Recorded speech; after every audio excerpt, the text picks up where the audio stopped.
617-266-6868. If you want to talk to Roger Stone, he is the author of The Clintons' War on Women. It is a devastating expose. You can go to rogerstone.com or Amazon if you want to purchase a copy. David, you're up first. Thanks for holding and welcome. Where was Hillary during the Benghazi attack? Well, the real fraud here is twofold. As I reveal in my book, the whole idea that this attack was caused by an anti-Islamic video that only showed once in Turkey was actually the invention of a guy named Sidney Blumenthal, who's a Democratic dirty trickster who was on the payroll of the Clinton Foundation. Now, why a charitable organization needs a political operative, I'm really unclear.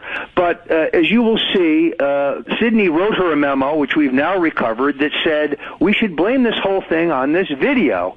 Their motive, simple. We had an American election coming up. Neither Clinton nor Obama wanted to admit that American interests had been attacked abroad by an organization affiliated with Al-Qaeda. So they invented this lie. Now, when the intelligence services at the highest level briefed the secretary and told her that that was not true, she continued to repeat the lie. She went to a memorial service where she looked the parents of 4 dead Americans in the eye and said, we're going to get the man who made that video. So she continued to lie even after she knew it was false. Who knows if she ever believed that it was true. It was simply designed to get her through the next election. There is no question that Ambassador Stevens asked repeatedly for increased security, and it was denied at the highest level of the Department of State because of the, quote, atmospherics. So they put political considerations and how things would look ahead of the lives of men and women who are serving their country abroad. David, thank you for that call. Mike, you're up next. You're on with author Roger Stone. Yeah, how are you, Mr. Stone? Excellent. Mr. Stone, let me just say this. In my opinion, Chelsea Clinton was a dead ringer for her father, Bill. That's what I say. I'm an observer. See, I always thought she was a dead ringer for Bill. Let's just say she couldn't take a DNA test and say that, okay, I'll take a DNA test and find out that Bill is her father. So what happens to your credibility? Secondly, is Bill Clinton ill and is Hillary ill? Thank you. I'll take it off here. All right. Well, obviously, I disagree in terms of the way she looks, and I would urge you to look at the pictures in the book. I took her photograph to one of the most eminent plastic surgeons in Hollywood, a plastic surgeon for the stars. We put it into the computer to analyze it. Pictures of her at age 18, at her age 24, and at age 28. She's had very, very extensive plastic surgery. As far as the blood test is concerned, let me just say this. Someone may have a DNA sample for both of them. Not hard to find because you see if she drinks out of a glass or uses a fork, you could recover her DNA. If Webb, I don't know, let's say he went to the barber shop, you could recover his DNA. So I believe that someone has those DNA samples, and I believe that report may be forthcoming before the 2016 election. And what about, is Bill ill and is Hillary ill? I think they may both be sick. There are credible reports out of New York that come to me from Democrats, who come to me from people who are for the Clintons, who are concerned about both of their health. Bill, at this point, has no authority anymore at the Clinton Foundation. He has been taken out of it. He is not involved in her campaign. He's walled off from it. He's playing a lot of golf. He has a girlfriend who comes to the house regularly in Chappaqua after Hillary leaves to service him, according to Ed Klein, who's a great reporter, not a conservative, not a Republican, real credentials as an investigative reporter with Newsweek for many years. How ill he is, I don't know. Those photographs of him playing golf with Obama a couple weeks ago, he looks like a very sick man to me. I assume he was there to beg Obama not to indict his wife. General Petraeus, an American hero, has had his career ruined because he was charged and had to plead to the misuse of classified documents. Why Hillary should not be held to the same standard is beyond me. As far as her health is concerned, well, the State Department tells us she's so sick that Huma has to stay in her hotel room when they travel together. That leads me to believe that she may be ill. She does not look healthy. She, without any question, fell and hit her head last year and developed a blood clot. That is concerning, as far as I'm concerned. It may also explain why the pace of her campaigning is so slow and why they cosseted her. She's not It's not a campaign like you're used to where she presses the flash and people are allowed to get up close and so on. She's very, very roped off, and access to her is tightly controlled. We are talking with author Roger Stone. His latest book is The Clintons' War on Women. Tom, you're up next. Go ahead, Tom. Thank you, Jeff. God bless you both.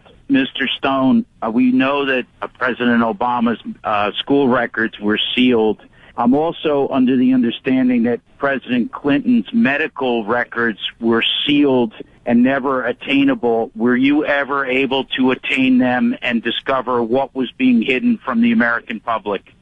Well, no, you're right about the fact that they are sealed. What I think has been concealed is his past as a habitual user of cocaine. It is very documented in the book. I interviewed women who partied with him and saw him snorting lines. He was quoted some places saying, cocaine, I wouldn't even know what it looks like, which is really odd because Roger Clinton said publicly, his brother, that Bill Clinton, his brother, had a nose like a vacuum cleaner.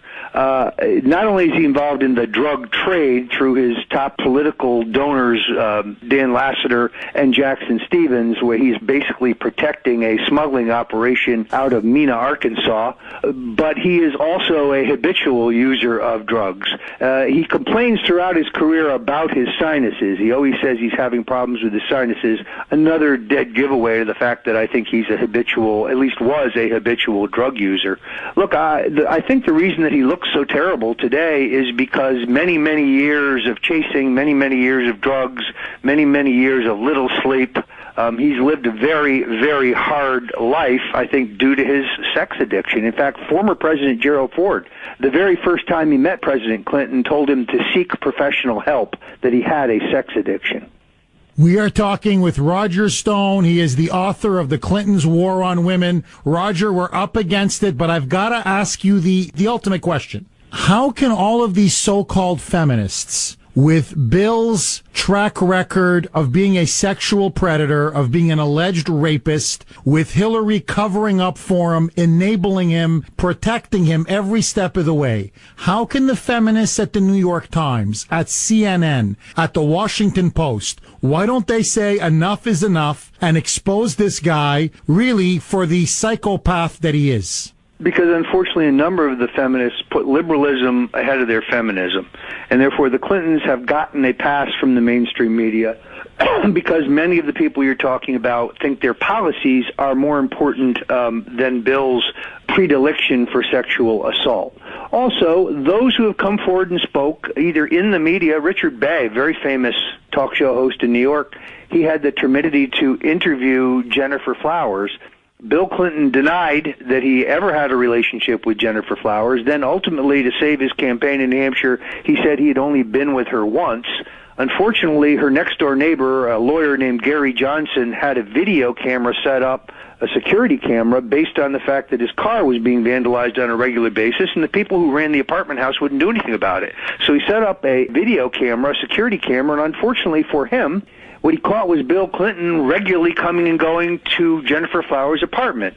3 Arkansas state troopers showed up, and they beat him within an inch of his life. They dislocated both his shoulders, both his elbows, both his knees, lacerated his lungs, his kidney, his spleen, and left him for dead. And they took the videotape.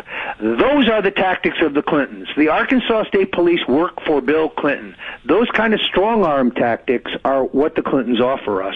So it is, I think, pathetic. And all these things that I write in my book, they were all, not all, but 90% of them were reported somewhere. Sometimes in obscure newspapers, obscure journalists, and then they are suppressed. There's a very active effort to discredit those who write it and to suppress it. Last week, the Clinton Clinton campaign had a conference call 2 weeks ago. Politico listened into it, and because somebody gave them the dial-in number, it was for all their donors and major bundlers, and they said point blank, Roger Stone has a book coming out, we're familiar with it, as soon as we get it, we'll dissect it, and then we will have a full war room to discredit Stone. That's what we're up against, folks. We have been talking with Roger Stone. He is the author of The Clintons' War on Women. He's a best-selling, New York Times best-selling author. Go out and buy it. Amazon.com. You can go to Barnes & Noble, or you can go to his own website, Roger Stone, like a stone, S-T-O-N-E, rogerstone.com. Roger, congratulations on an absolutely phenomenal book. Jeff, thanks so much for having me and having the courage to let me be here today. It's my pleasure, and thank you for the courage for writing the book. God bless you, my friend. Thank you. Take care, Roger.